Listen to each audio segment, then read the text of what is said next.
Polycystic ovary আছে জানতে পারলেই মহিলারা ভাবেন যে তারা আর কখনোই মা হতে পারবেন না। এটা একদম ভুল ধারণা। পলিসিস্টিক ওভারি মানে ওভারিতে কোনো রকম সিস্ট নয়, অনেক বেশি ডিম্বাণু আছে, তাই ভয়ের কোনো কারণ নেই। যদি প্রতি মাসে আপনার মাসিক হয় তার মানে ডিম্বাণু বেরোচ্ছে এবং আপনি মা হতে পারবেন। যদি মাসিক অনিয়মিত হয় তার মানে ডিম্বাণু বেরোচ্ছে না, সেক্ষেত্রে চিকিৎসা দরকার। কি চিকিৎসা করা হয়? প্রথমে কিছু ওষুধ দেওয়া হয় ক্লোমিফেন সাইট্রেট বা লেট্রোজল দিয়ে, এবং এতে ওভুলেশন হয়।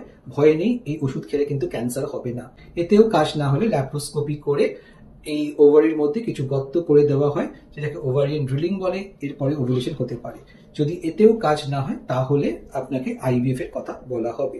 পলিসিস্টিক ওভারি থাকলে ওজন কমানো ডিফিকাল্ট হয়, কিন্তু অসম্ভব নয়। এতে আপনার মিসক্যারেজ হওয়ার চান্সও কমে যায়। লোকের কথায় কান দেবেন না, কে কি বলছে, এবং নিজের মনের জোর রাখুন। অবভিয়াসলি আপনি পলিসিস্টিক ওভারি থাকলেও মা হতে পারবেন, এবং প্রতি 10 জনের মধ্যে কিন্তু একজন মহিলার পলিসিস্টিক ওভারি থাকে।